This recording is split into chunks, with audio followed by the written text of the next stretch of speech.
அது எப்படிப்பட்ட ஒரு வியாதியாக இருந்தாலும், கேன்சர் வியாதியாக இருந்தாலும், என்ன வியாதியாக இருந்தாலும் அந்த வியாதியிலிருந்து விடுதலை தரக்கூடியவர் இயேசு கிறிஸ்து ஒருவர் மட்டுமே.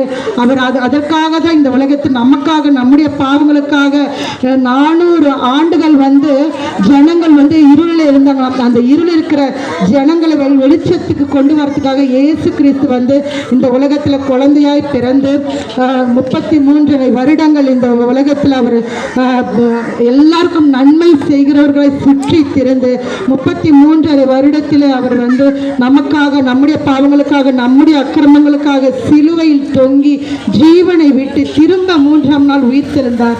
உயிர்த்தெழுந்த தேவன் மீண்டும் வரப்போகிறார் என்றால் அவர் இறந்து போய் திரும்ப எழுந்திருச்சு 2000 வருடங்கள் ஆகிவிட்டது.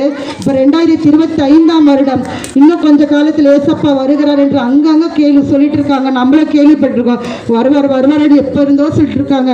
2000 வருஷமா சொல்லிட்டு இருக்காங்க. இன்னும் வரலையேன்னு நீங்க நினைக்கலாம். ஆனால் சீக்கிரத்தில் வரப்போகிறார். ஏன்னா பைபிள் ஏசப்பா இப்படிதான் சொல்லிட்டு போயிருக்கார். உயிரோடு இருக்கும்போது கடைசி காலம் வரும்பொழுது, நான் வரும்போது ஜனத்துக்கு விரோதமாய் ஜனமும், ராஜ்யத்துக்கு விரோதமாய் ராஜ்யமும் எழும்பும், அங்கங்க சண்டைகள், பூகம்பங்கள், இயற்கை சீரழிவுகள் ஏற்பட சொல்லியிருக்காரு. இப்படிப்பட்ட அழிவுகள் வரும்பொழுது கர்த்தருடைய வருகை சமயமா இருக்கிறது என்று நீங்கள் தெரிந்து கொள்ளுங்கள் என்று பைபிள்ல இருக்கு. ஏசப்பா சொல்லிட்டு போயிருக்காரு. அதே போல பாத்தீங்கன்னா ரஷ்யாவுக்கும் உக்ரைனுக்கும் சண்டை நடந்துட்டு இருக்கு. இஸ்ரேலுக்கும் பாலஸ்தீன நாட்டுக்கும் சண்டை நடந்துட்டு இருக்கு.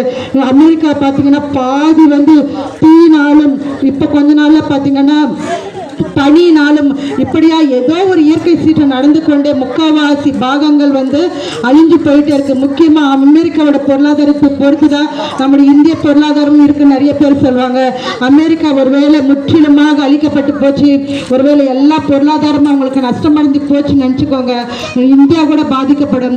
இந்தியாவில் கூட பஞ்சங்கள் ஏற்படலாம். பஞ்சங்கள் வரும்னு சொல்லிட்டு இருக்காங்க. பக்கத்து நாடுகள் எல்லாம் எவ்வளோ, ஆப்கானிஸ்தான், இலங்கை நாடுகள் எல்லாம் பயங்கரமான பஞ்சங்களை பார்த்துருக்கோம்.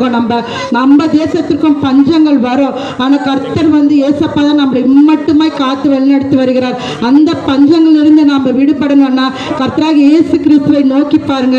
கண்டிப்பா அவர் உங்களுக்கு விடுதலை தருகிறவராய் இருக்கிறார். அதனால நீங்க ஏசப்பாவை நம்புங்க. ஒருவேளை கொள்ளை நோய்கள் வரலாம், கொரோனா போன்ற நோய்கள் வரலாம். எப்படிப்பட்ட கொள்ளை நோய்கள் வந்தாலும் கூட நீங்க மனசுல நினைச்சுக்கோங்க, எப்படிப்பட்ட ஒருவேளை நீங்க பயங்கரமான ஒரு சூழ்நிலை கடந்து வரும்போது இதை நினைச்சுக்கோங்க, ஏசப்பான்ற ஒரு வார்த்தையை மாத்திரம் நீங்க நினைச்சுக்கோங்க. கர்த்தர் உண்மையாவே உங்களுக்கு அதுல இருந்து, அந்த பிரச்சனையிலிருந்து உங்களுக்கு விடுதலையாக்க அவர் உண்மையா வல்லமை உள்ளவராய் இருக்கிறார். இதை விசுவாசிங்க. நான்